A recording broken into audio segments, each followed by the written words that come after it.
بسم الله الرحمن الرحيم الحمد لله رب العالمين الصلاة والسلام على رسوله الأمين وعلى آله وصحابه الطيبين الطاهرين ومن تبعهم بإحسان إلى يوم الدين أما بعد.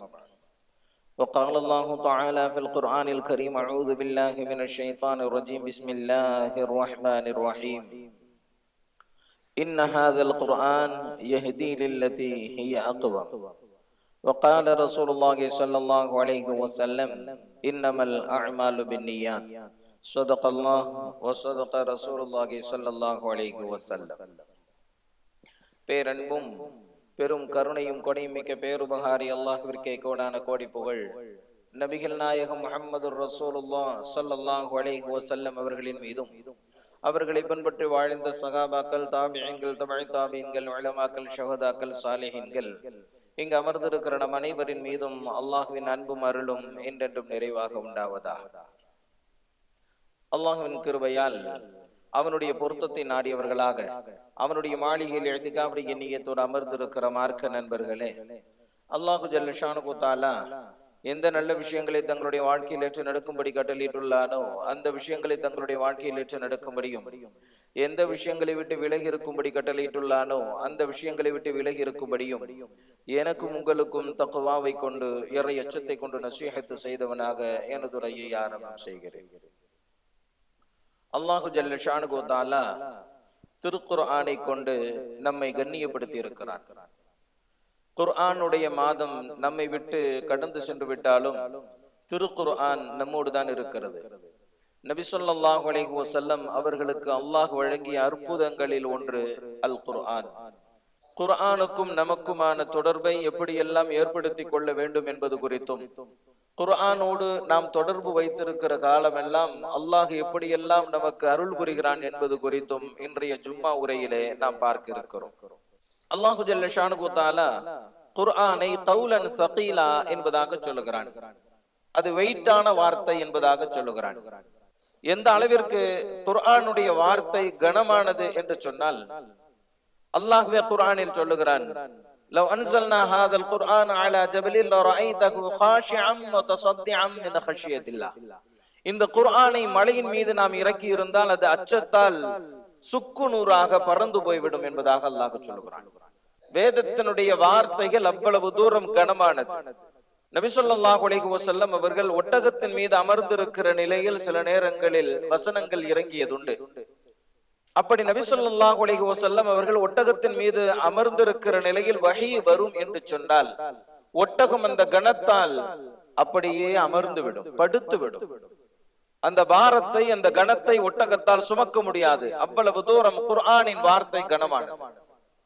ஹஜ்ரத் ஆயிஷா ரலியல்லாஹு தஆலா அன்ஹா அவர்கள் சொல்கிறார்கள், என்னுடைய மடியில் நபி ஸல்லல்லாஹு அலைஹி வஸல்லம் அவர்கள் தலை வைத்து படுத்திருக்கிற நேரத்தில் வஹி வந்தது.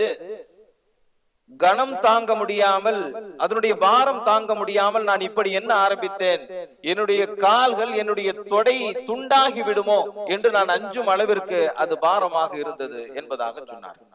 அல்லாஹ்வுடைய வார்த்தை அவ்வளவு கனமானது, அவ்வளவு தூரம் மகத்துவம் மிக்கது. இந்த குர்ஆன் எங்கெல்லாம் ஓதப்படுகிறதோ அங்கெல்லாம் அல்லாஹ் ஜல்ல ஷானுஹு தஆலா 5 வகையான சிறப்புகளை ஏற்படுத்தி தருகிறான். எந்த மஜ்லிஸில் குர்ஆன் ஓதப்படுகிறதோ அந்த மஜ்லிஸில் சக்கீனா என்கின்ற அமைதி இறங்குகிறது, நிம்மதி இறங்குகிறது. எங்கெல்லாம் திருக்குர்ஆன் ஓதப்படுகிறதோ அந்த இடத்தில் எல்லாம் ரஹ்மத் என்னும் அருள் இறங்குகிறது. எங்கெல்லாம் குர்ஆன் ஓதப்படுகிறதோ அங்கெல்லாம் அருள்மிக்க மலக்குமார்கள் வருகை தருகிறார்கள். எங்கெல்லாம் குர்ஆன் ஓதப்படுகிறதோ அந்த மஜ்லிஸ் குறித்து அல்லாஹ் ஜல்ல ஷானுஹு தஆலா வானவர்களிடத்திலே சிலாகித்து பேசுகிறான். எந்த இடத்தில் குர்ஆன் ஓதப்படுகிறதோ அந்த மஜ்லிஸில் அமர்ந்து கொண்டு கேட்கப்படுகின்ற துஆ அங்கீகரிக்கப்படுகிறது. இந்த 5 வகையான சிறப்புகளை நாம் புரிந்து வைத்துக் கொள்ள வேண்டும். முதலாவது, குர்ஆன் ஓதப்படுகிற இடத்தில் சக்கீனா இறங்குகிறது. இரண்டாவது, குர்ஆன் ஓதப்படுகிற இடத்தில் ரஹ்மத் என்னும் அருள் இறங்குகிறது. மூன்றாவது, குர்ஆன் ஓதப்படுகிற இடத்தில் அருள்மிக்க மலக்குமார்கள் வருகை தருகிறார்கள். நான்காவது, எந்த இடத்தில் குர்ஆன் ஓதப்படுகிறதோ அந்த மஜ்லிஸ் குறித்து அல்லாஹ் வானவர்களிடத்திலே பாராட்டி பெருமைப்படுத்தி பேசுகிறான்.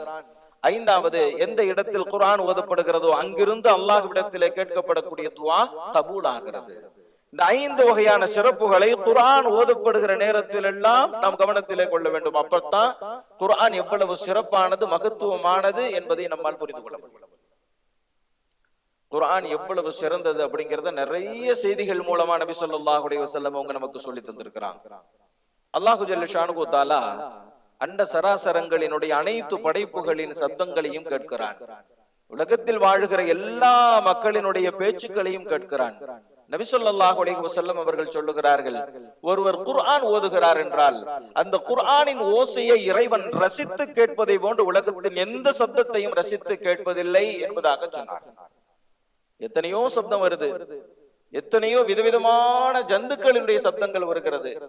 அல்லாஹு ஜல்ல ஷானுஹு தஆலா ஒருவர் குர்ஆன் ஓதுகிற போது அவருடைய ஓசையை, அவர் ஓதுகின்ற ஓதுதலை அல்லாஹ் ரசித்து கேட்பதை போன்று உலகத்தின் எந்த சப்தத்தையும் அல்லாஹ் ஆசையோடு பிரியத்தோடு கேட்பதில்லை என்பதாக நபி ஸல்லல்லாஹு அலைஹி வஸல்லம் அவர்கள் சொல்லுகிறார்கள். என்று சொன்னால் குர்ஆன் ஓதுகிற நாம் அல்லாஹ்விற்கு எவ்வளவு தூரம் நெருக்கமாகி விடுகிறோம் என்பதை புரிந்து கொள்ள முடிகிறது.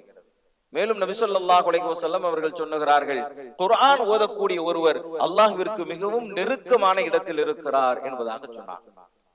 நபி ஸல்லல்லாஹு அலைஹி வஸல்லம் அவங்க சொன்னாங்க, தொழுகையில ஒருத்தர் சஜிதால இருக்கும் போது அல்லாஹ்விற்கு ரொம்ப நெருக்கமா இருக்கிறார். அந்த மாதிரி குர்ஆன் ஓதுகிற போது அல்லாஹ்விற்கு அவர் மிகவும் நெருக்கமாக இருக்கிறார். அதனாலதான் அறிஞர்கள் சொல்லி தருவாங்க, ஒரு பேஜ் ஓதுனாலும் சரி, ஒரு ஜுசு ஓதுனாலும் சரி, ஓதி முடிச்ச கையோட துஆ கேளுங்கன்னு சொல்லுவாங்க. ஏன்? உங்களுடைய குர்ஆன் அல்லாஹ் கேட்டுக்கிட்டு இருக்கிறான், அல்லாஹ்விற்கு ரொம்ப நெருக்கமா இருக்கிறீங்க. குர்ஆன் ஓதிய கையோடு நீங்க துஆ கேட்டீங்கன்னு சொன்னா நிச்சயமாக அல்லாஹ் ஜல்ல ஷானுஹு தஆலா அதை கபூல் செய்வான்னு சொன்னாங்க. அதனால ஒரு ஆயத்து ஓதுனாலும் சரிதான், உடனே ஏதாச்சும் ஒரு துஆவை கேட்டுறணும், உடனே அல்லாஹ் ஜல்ல ஷானுஹு தஆலா அதற்கு பதில் அளிப்பான். இது அற்புதமான ஒரு சிறப்பு. நபி ஸல்லல்லாஹு அலைஹி வஸல்லம் அவங்க சொன்னாங்க, தன்னுடைய தோழர் ஹஜ்ரத் அபூதர் ரலியல்லாஹு தஆலா அன்ஹு அவங்க கிட்ட, அபூதரே, ஒரே ஒரு வசனத்தை நீ கற்றுக்கொள்வது என்பது 100 ரக்காத்து தொழுவதை விட சிறந்தது என்பதாக சொன்னார். ஒரு ஆயத்து கத்துக்கிறது 100 ரக்காத்து தொழுகிறதை விட சிறந்தது என்பதாக நபி ஸல்லல்லாஹு அலைஹி வஸல்லம் சொன்னார். ஓத தெரியாதவராக இருந்தால் ஓத தெரிஞ்சுக்கிறது சிறந்தது. ஓத தெரிஞ்சவராக இருந்தால் முறையாக ஓத தெரிந்து கொள்வது சிறந்தது. முறையாக ஓத தெரிந்தவராக இருந்தால் மனனம் செய்வது சிறந்தது. மனனம் செய்தவராக இருந்தால் அதனுடைய பொருளை உணர்ந்து கொள்வது சிறந்தது. பொருளையும் உணர்ந்தவராக இருந்தால் அதனுடைய விளக்க உரையை தெரிந்து கொள்வது சிறந்தது. 100 ரக்காத்து தொழுவதை விட சிறந்தது என்பதாக நபி ஸல்லல்லாஹு அலைஹி வஸல்லம் அவங்க சொன்னாங்கன்னா இது எவ்வளவு பெரிய சிறப்பு. குர்ஆன் ஓத கத்துக்கிறதுங்கிறது எவ்வளவு பெரிய சிறப்பு. நபி ஸல்லல்லாஹு அலைஹி வஸல்லம் அவங்க அல்லாஹ்வினுடைய குடும்பத்தார்களை பத்தி தெரியுமான்னு சொல்லி கேட்டாங்க. சஹாபாக்கள் கேட்டாங்க, அல்லாஹ்விற்கு குடும்பமா என்பதாக. நபி ஸல்லல்லாஹு அலைஹி வஸல்லம் அவங்க சொன்னாங்க, ஆமா, அல்லாஹ்விற்கும் குடும்பம் இருக்கிறது. அஹ்லுல் குர்ஆன் ஹும் அஹ்லுல்லாஹ். குர்ஆனுடையவர்கள் அவர்கள் தான் அல்லாஹ்வின் குடும்பத்தார்கள் என்பதாக நபி ஸல்லல்லாஹு அலைஹி வஸல்லம் அவங்க சொன்னாங்க. இதை விட வேறு வார்த்தைகள் தேவையில்லை. குர்ஆனோடு தொடர்புள்ளவர்களுக்கு இருக்கக்கூடிய சிறப்பு. அல்லாஹ்வுடைய குடும்பத்தார்கள் யாரு? குர்ஆனோடு நெருக்கமான தொடர்பு கொண்டவர்கள், குர்ஆனுடைய அறிவை பெற்றவர்கள், குர்ஆனை மனனம் செய்திருக்கக்கூடியவர்கள். இவர்கள் அல்லாஹ்வுடைய குடும்பத்தார் என்பதாக நபி ஸல்லல்லாஹு அலைஹி வஸல்லம் அவங்க சொன்னாங்க. இன்னொரு ஹதீஸ்ல நபி ஸல்லல்லாஹு அலைஹி வஸல்லம் அவங்க சொன்னாங்க, கைருக்கும் மன் தஅல்லமல் குர்ஆன வ அல்லமா. உங்களில் ஆக சிறந்தவர் குர்ஆனை கற்று மற்றவர்களுக்கு கற்று தருபவரே என்பதாக சொன்னாங்க. குர்ஆனை நாமளும் நல்லா கத்துக்கிட்டோம், மற்றவங்களுக்கும் குர்ஆனை ஓத கத்து தரோம் அப்படின்னு சொன்னா அவ்வளவு சிறப்பா அல்லாஹ் நமக்கு ஏற்படுத்தி தரான். ஒரு மதரசால உஸ்தாதா இருந்து குர்ஆனை கற்று தரணும் அப்படிங்கிறது கூட இல்ல. நம்முடைய பிள்ளைகளுக்கு, பேர குழந்தைகளுக்கு கற்று தந்தா கூட அல்லாஹ் ஜல்ல ஷானுஹு தஆலா அந்த சிறப்பை தருவதற்கு போதுமானது. சொர்க்கத்துக்கு போனதுக்கு பிறகு எந்த அமலுமே கிடையாது. சொர்க்கத்துல தொழுகை கிடையாது, சொர்க்கத்துல நோன்பு கிடையாது, சொர்க்கத்துல ஜகாத் கிடையாது, ஹஜ் கிடையாது, எந்த அமலுமே சொர்க்கத்துல கிடையாது. இன்பத்தை அனுபவிக்கிறது தவிர வேற எதுவுமே கிடையாது. ஆனால் ஒரே ஒரு அமல் மட்டும் சொர்க்கத்திலையும் இருக்கும். என்ன அமல் தெரியுமா? குர்ஆன் ஓது. குர்ஆன் ஓதக்கூடிய அமல் சொர்க்கத்திலும் தொடரும். சொர்க்கத்துல அல்லாஹ் ஜல்ல ஷானுஹு தஆலா பல்வேறு படித்தரங்களை வச்சிருக்கிறான்.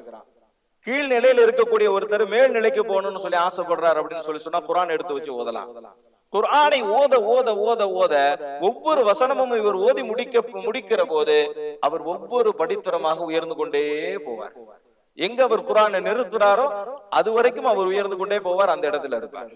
மேலும் இன்னும் உயரணும் அப்படின்னு சொல்லி ஆசைப்படுறாரா, திரும்ப குர்ஆன் எடுத்து ஓதுனா ஓத ஓத ஓத ஓத அவருடைய படித்தரங்கள் உயர்ந்து கொண்டே இருக்கும் என்பதாக நபி ஸல்லல்லாஹு அலைஹி வஸல்லம் அவங்க சொன்னாங்க. சொர்க்கத்திலும் செய்வதற்கு அற்புதமாக அல்லாஹ் அமைத்து தருகிற ஒரு அமல் தான் அல் குர்ஆனை ஓதுவது. குர்ஆனை ஓதுனாங்க, குர்ஆனின் படி அமல் செஞ்சாங்க, அவர்களுக்கு அல்லாஹ் சிறப்பு தர்றான் அப்படிங்கிறத கடந்து அவர்களுடைய பெற்றோர்களையும் அல்லாஹ் கண்ணியப்படுத்துறான். யார் குர்ஆனை ஓதி அதன்படி அமல் செய்கிறாரோ அல்லாஹு ஜல்ல ஷானுஹு தஆலா அவர்களுடைய பெற்றோர்களை நாளை மறுமையில் சிம்மாசனங்களில் அமர வைத்து அவர்களுடைய தலையில் பிரகாசமிக்க கிரீடங்களை அணிவித்து கண்ணியப்படுத்துகிறான் என்பதாக நபி ஸல்லல்லாஹு அலைஹி வஸல்லம் சொன்னார். காரணம், என் பிள்ளை குர்ஆன் ஓதுச்சு, என்னுடைய பிள்ளை குர்ஆன் ஓதி அதன்படி அமல் செஞ்சுச்சு, அதனால அல்லாஹ் எனக்கு இவ்வளவு பெரிய கண்ணியத்தை தருகிறான் என்று சொல்லி அந்த பெற்றோர்கள் புலங்காகிதம் அடைகிற வகையில் அல்லாஹ் அவர்களை கண்ணியப்படுத்துகிறான் என்பதாக நபி ஸல்லல்லாஹு அலைஹி வஸல்லம் சொன்னார். நரகம் என்று முடிவு செய்யப்பட்ட 10 பேரை சொர்க்கத்துக்கு அழைச்சிட்டு போகக்கூடிய தகுதி அப்படிங்கிறது எவ்வளவு பெரிய தகுதி. அந்த தகுதியை அல்லாஹு ஜல்ல ஷானுஹு தஆலா குர்ஆன் உடையவருக்கு வழங்குகிறான் என்று சொன்னால் குர்ஆன் எவ்வளவு பெரிய கண்ணியத்தை நமக்கு கொடுக்குது பாருங்க. குர்ஆனோடு நமக்கு நெருக்கமான தொடர்பு இருந்து கொண்டே இருக்க வேண்டும். குர்ஆனை புறக்கணித்து விடக்கூடாது, குர்ஆனை அலட்சியப்படுத்தி விடக்கூடாது, குர்ஆனை சாதாரணமாக எடுத்துக்கொள்ள கூடாது. அல்லாஹு ஜல்ல ஷானுஹு தஆலா குர்ஆன் குறித்து சொல்லுகிற போது இப்படித்தான் சொல்லுகிறான். ஹுவல்லதீ பஅஸ ஃபில் உம்மீயீன ரசூலன் மின்ஹும் யத்லூ அலைஹிம் ஆயாத்தி வ யுஸக்கீஹிம் வ யுஅல்லிமுஹுமுல் கிதாப வல் ஹிக்மா வ இன் கானூ மின் கப்லு லஃபீ ضلالٍ முபீன்.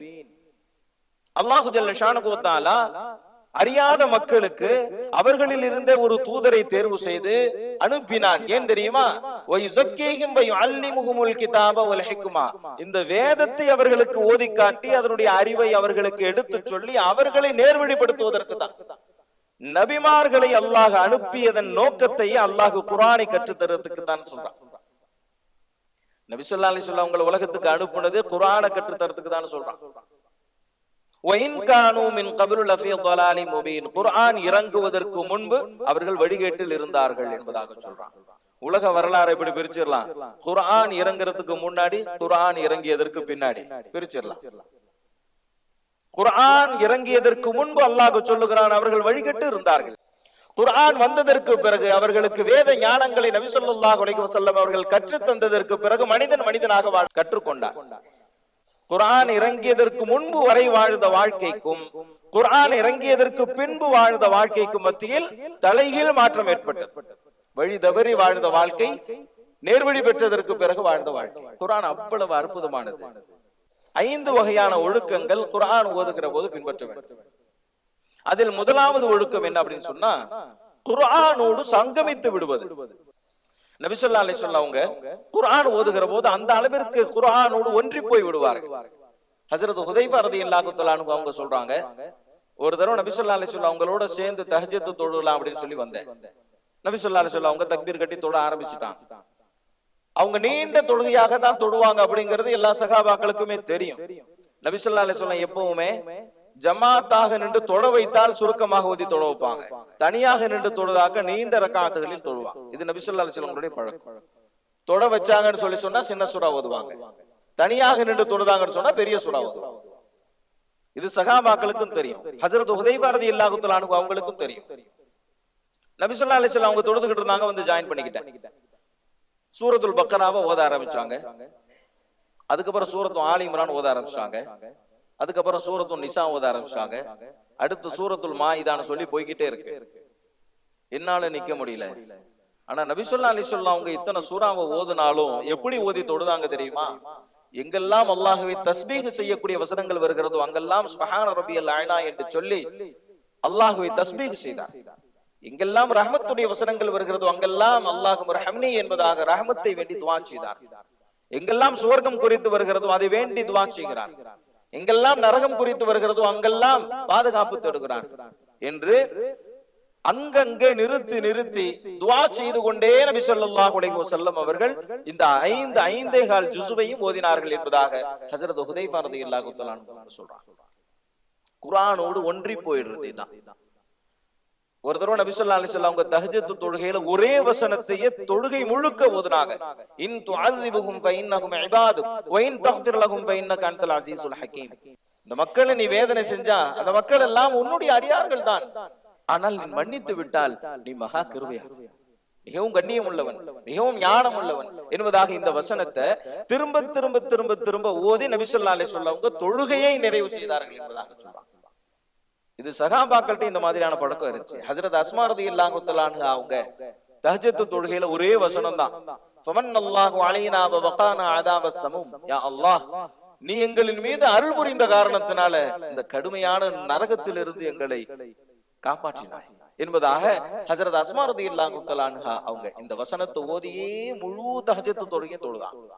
இமாம் ஹசன் பஸ்ரி ரஹிமஹுல்லாஹ், அல்லாஹ் உங்களின் மீது வழங்கிய அருட்களை நீங்கள் எண்ண ஆரம்பித்து விட்டால் எண்ணி முடிக்கவே முடியாது என்று அல்லாஹ் சொல்லுகிறானே இந்த வசனம். இதை ஓதிக்கொண்டே தஹஜ்ஜுத் முழுக்க நிறைவு செய்தார். சில இடங்கள்ல அல்லாஹ் ஜல்ல ஷானஹு தஆலா சில கேள்விகளை கேட்பான். அந்த கேள்விக்கெல்லாம் நபி ஸல்லல்லாஹு அலைஹி வஸல்லம் அவங்க பதில் சொன்னவர்களாகவே ஓதுவார்கள். சூரத்துத் தீன், அலைஸல்லாஹு பிஅஹ்கமில் ஹாக்கிமீன். அல்லாஹ் இப்படித்தான் முடிக்கிறான்.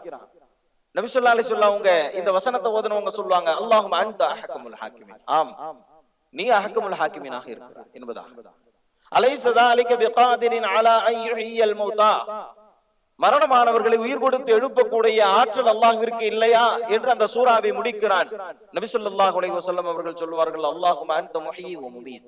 நிச்சயமாக நீ உயிர் கொடுக்கக்கூடியவன், நீயே மரணிக்க செய்யக்கூடியவன் என்பதாக. ஆக குர்ஆனோடு இரண்டரை கலப்பது, குர்ஆனோடு பேசிக்கொண்டே ஓதுவது, பொருத்தமான இடங்களில் துஆ செய்து கொண்டே ஓதுவது, இது முதலாவது ஒழுங்கு.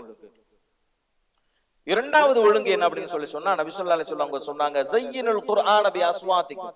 உங்களுடைய குரலை கொண்டு குர்ஆனை அழகுபடுத்துங்கள் என்பதாக சொன்னாங்க. எவ்வளவு தூரம் அழகா ஓத முடியுமோ அவ்வளவு தூரம் அழகாக ஓதி குர்ஆனை கண்ணியப்படுத்தணும். நிறுத்தி நிதானமா ஓத முடியுமா? நிறுத்தி நிதானமா. எவ்வளவு தூரம் அழகாக ஓத முடியும்? மஹ்ரஜ சரியா உச்சரிச்சு ஓதுனா அழகா இருக்கும். தஜ்வீதினுடைய முறையை பின்பற்றி ஓதுனா அழகா இருக்கும். அப்ப என்ன பண்ணணும்? மஹ்ரஜ கத்துக்கணும். அரபு எழுத்துக்கள் மொத்தம் 30 எழுத்து தான். இந்த 30 எழுத்துல 3 வகையா பிரிச்சிடலாம்.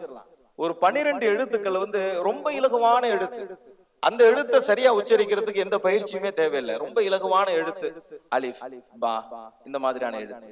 காரணம் என்னன்னு சொன்னா, இதே உச்சரிப்பை கொண்ட ஆங்கில எழுத்துக்களையும் தமிழ் எழுத்துக்களையும் நாம ஆல்ரெடி பயன்படுத்திக்கிட்டு தான் இருக்கிறோம். அதனால அதுக்கு பிராக்டிஸ் தேவையில்லை. இங்க நூன் இருக்குன்னு சொன்னா இங்க எண் இருக்கு, இங்க நா இருக்கு இல்லையா? இந்த மாதிரி இங்க லாம் இருக்குதுன்னு சொன்னா இங்க எல் இருக்கு, இங்க லா இருக்குது.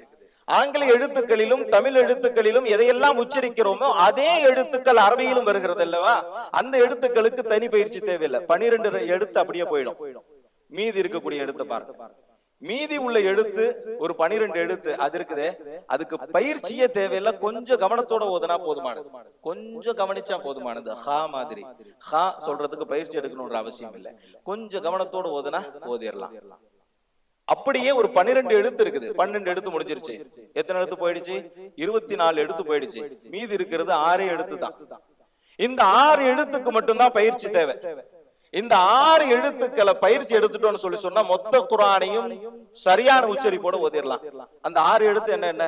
காஃப், காஃப், ஸாத், ضاد, ض, ط, ஐன். அவ்வளவுதான். 6 எழுத்து. இந்த 6 எழுத்த பயிற்சி எடுத்துட்டோம்னு சொல்லி சொன்னா மொத்த குர்ஆனும் சுத்தமாயிடும். அதே மாதிரி தஜ்வீத். நபி ஸல்லல்லாஹு அலைஹி வஸல்லம் அவங்க சொல்றாங்க, அழகிய முறையில் ஓதி குர்ஆனை அழகுபடுத்துங்கள், கண்ணியப்படுத்துங்கள் அப்படின்னு சொல்லி நபி ஸல்லல்லாஹு அலைஹி வஸல்லம் அவங்க சொல்றாங்க. இது இரண்டாவது ஒழுங்கு. மூணாவது ஒழுங்கு என்ன அப்படின்னு சொல்லி சொன்னா, எங்கெல்லாம் சஜிதா ஆயத்து வருதோ அந்த இடத்துல எல்லாம் சஜிதா செஞ்சிடணும். அது ரொம்ப முக்கியமான ஒரு விஷயம். அப்புறமா செஞ்சுக்கிறதுக்கு அனுமதி இருந்தாலும் கூட எந்த தடையும் இல்லை என்று சொன்னால் அப்பப்ப சஜிதா செய்யறது தான் சிறந்தது. இது மூன்றாவது ஒழுங்கு. நான்காவது ஒழுங்கு பேணுதலாக ஓதுறது. பேணுதலாக ஓதுறதுன்னா என்ன? நபி ஸல்லல்லாஹு அலைஹி வஸல்லம் அவங்க சொன்னாங்க, கவலையோட ஓதுங்க, இந்த குர்ஆன் அழுகையோடு தான் இறங்கியது என்பதாக சொன்னாங்க. ஐந்தாவது ஒழுங்கு என்ன தெரியுமா? குர்ஆனை பின்பற்ற வேண்டும் என்கின்ற ஆவலோடு ஓதுவது. அதெல்லாம் என்னென்னலாம் சொல்லி இருக்கிறான். சொர்க்கம், நரகம், வரலாறு, சட்ட திட்டங்கள், எவ்வளவோ விஷயங்கள் அல்லாஹ் சொல்லுகிறான். இதையெல்லாம் அறிந்தும் புரிந்தும் வாழ்க்கையில் பின்பற்ற வேண்டும் என்கின்ற அவாவோடு ஓதுவது. இந்த 5 ஒழுங்குகளை அறிஞர்கள் சொல்லி தருவாங்க குர்ஆன் ஓதும் போது. குர்ஆன் ஓதும் போது முதலாவது ஒழுங்கு என்ன? குர்ஆனோடு இரண்டரை கலந்து ஓதுவது. இரண்டாவது என்ன? அழகிய முறையில் ஓதுவது. மூன்றாவது என்ன? சஜிதா ஆயத்துகள் வருகிற போது சஜிதா செய்வது. நான்காவது என்ன? பேணுதலோடு ஓதுவது. ஐந்தாவது என்ன? பின்பற்ற வேண்டும் என்கின்ற அவாவோடு ஓதுவது. இதுவெல்லாம் குர்ஆனை ஓத வேண்டிய நேரத்திலே கடைபிடிக்க வேண்டிய ஒழுங்குகள். இதில் ஒரு விஷயத்தை நம்ம கவனத்துல ரொம்ப அச்சத்தோட புரிஞ்சு வச்சுக்கணும். என்ன அப்படின்னு சொல்லி சொன்னா, நாளைக்கு மறுமையில மஹ்ஷர் மைதானத்துல நபி ஸல்லல்லாஹு அலைஹி வஸல்லம் அவங்க அல்லாஹ்ட்ட குர்ஆனை யாரெல்லாம் அலட்சியப்படுத்தி விட்டார்களோ, யாரெல்லாம் புறக்கணித்து விட்டார்களோ, யாரெல்லாம் குர்ஆனை முதுகுக்கு பின்னால் போட்டு விட்டார்களோ அவர்களுக்கு எதிராக அல்லாஹ்விடத்திலே முறையிடுவார்கள் என்பதாக அல்லாஹ் குர்ஆனிலே சொல்கிறான். இத்தகது ஹாதல் குர்ஆன மஹ்ஜூரா. அப்படிப்பட்ட துர்பாக்கிய நிலை நமக்கு வந்துடக்கூடாது. நபி ஸல்லல்லாஹு அலைஹி வஸல்லம் அவங்க அருள்மிக்கவர்கள், ரஹ்மத்தானவர்கள், நம்மை சொர்க்கத்திற்கு அழைத்து செல்லக்கூடிய நபி அவர்கள் நமக்கு எதிராக பேசிவிடக் கூடாது. இவங்க எல்லாம் குர்ஆனை அலட்சியப்படுத்திட்டாங்க, இவங்க எல்லாம் குர்ஆனை கத்துக்கவே இல்லை, இவங்க எல்லாம் குர்ஆனுக்கு முக்கியத்துவமே கொடுக்கல என்று சொல்லி நமக்கு எதிராக நபி ஸல்லல்லாஹு அலைஹி வஸல்லம் அவர்கள் குரல் எழுப்பினால் வெற்றி பெறுறது கேள்விக்குறியாய், சொர்க்கம்ங்கிறது கேள்விக்குறியாய். அதனால குர்ஆனோடு சங்கமிக்க வேண்டும், குர்ஆனோடு நெருக்கமான தொடர்பை ஏற்படுத்திக் கொள்ள வேண்டும். குர்ஆனுடைய மாதம் ரமலான் போயிடுச்சு, ஆனால் குர்ஆன் நம்ம கையில தான் இருக்குது. குர்ஆனை வருடம் முழுக்க ஓத வேண்டும். ஒரே ஒரு செய்தியோடு நிறைவு செய்றேன். ஹஜ்ரத் உஸ்மான் ரலியல்லாஹு தஆலா அன்ஹு அவங்க சொன்னாங்க, என்னுடைய வாழ்நாளில் ஒரு நாள் கூட குர்ஆனை நான் பார்க்காத நிலையில் கழிந்து விடுவதை நான் விரும்பவில்லை என்பதாக சொல்றாங்க. அப்படிப்பட்ட ஒரு நாளை நான் வெறுக்கிறேன் என்பதாக சொன்னாங்க. குர்ஆனை பார்க்காம ஒரு நாள் கூட கழிஞ்சிடக்கூடாது.